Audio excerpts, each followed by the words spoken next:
guys, pag-usapan lang natin ang breaking news. May pasabog nga naman kasi ang balita. Exclusive nga naman kasi yung pinag-uusapan. Daniel Padilla, attractive pa rin sa kagandahan ni Catherine Bernardo. Kinikilig pa rin.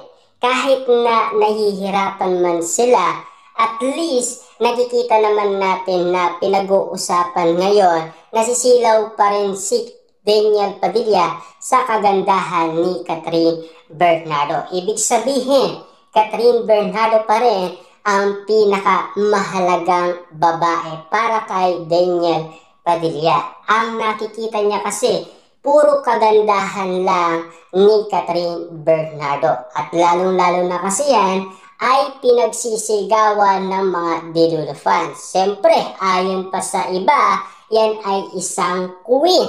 Lalong-lalo naman sa iba, Diyosang-Diyosa sa kagandahan si Catherine Bernardo. At lalong-lalo na, siyempre, ang karamihan ay nagagandahan at naseksiksikan kay Catherine Bernardo. At lalong-lalo na, siyempre, si Daniel Padilla.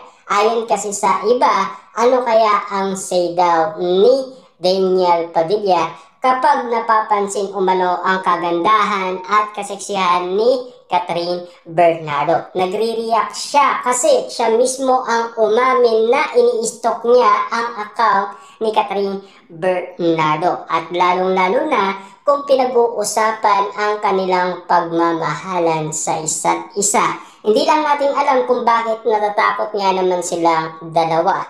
Siyempre alam naman natin hindi may iwasan na meron talagang magbabas umano sa kanila dahil sa kanilang pagbabalikan.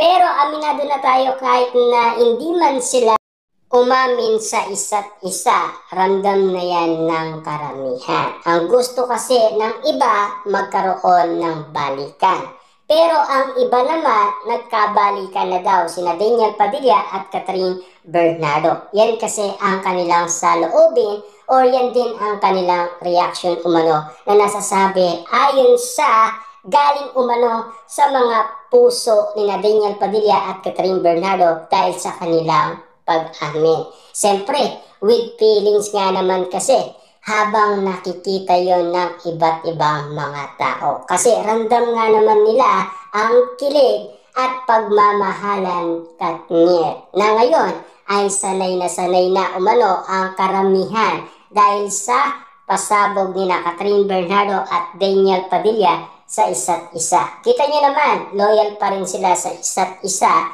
na alam naman natin kasi ang ginagawa nila para sa kanilang mga pangarap.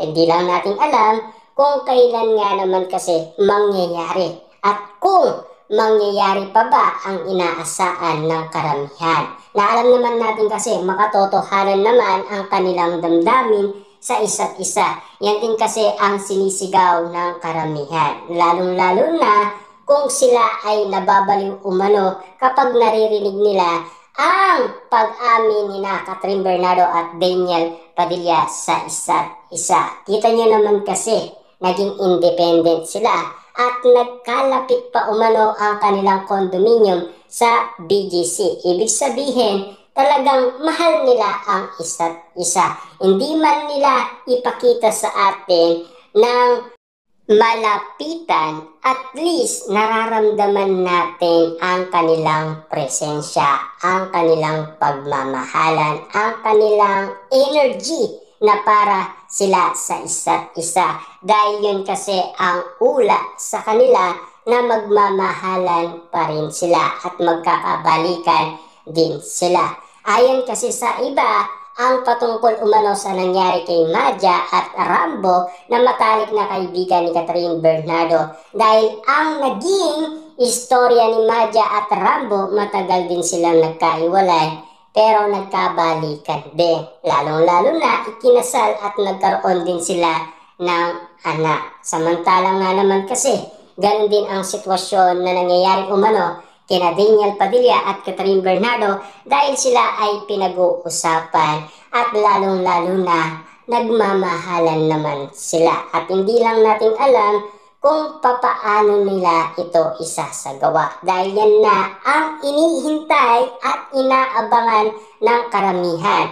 Dahil yan na kasi ang bali-balitang galing umano sa mga pasabog ng bali-balita sa atin. Dahil sa kanilang solid source, nalalaman natin ang mga update at bawat kaganapan na nangyayari umano kina Daniel Padilla at Catherine Bernardo. Nandito na tayo sa mga bagay na si Daniel Padilla daw ay naiiyak pa rin kay Catherine Bernardo. At lalong-lalo na, sigurado naiiya yan sa pamilyang Bernardo. Kung pagkakaalam nyo lang, si Daniel Padilla noon ay paikot-ikot sa nasabing subdivision kung saan nakatira si Catherine Bernardo at kung bakit hindi siya makainto umano sa tapat ng bahay ni Catherine Bernardo na baka makita siya ng pamilyang Bernardo at magalit sila at magkaroon ng hindi inaasahan na sitwasyon na baka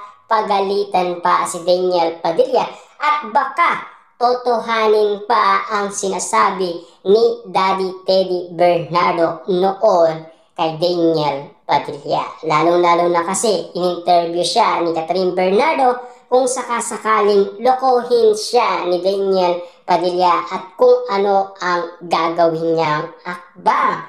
Siyempre alam naman natin kasi nagmahalan naman sila at naiintindihan naman yan ng pamilyang Bernardo. Kaso nga lang kasi nasaktan ang kanilang anak at lalong-lalo na nagdusa na napakabigat nga naman kasi. Naanin mo kasi akala natin noon nagkasakit si Catherine Bernardo. Kasi parang butot balat na lang siya kung makikita mo si Catherine Bernardo nang dahil sa iwalayan. Pero ngayon, eto na.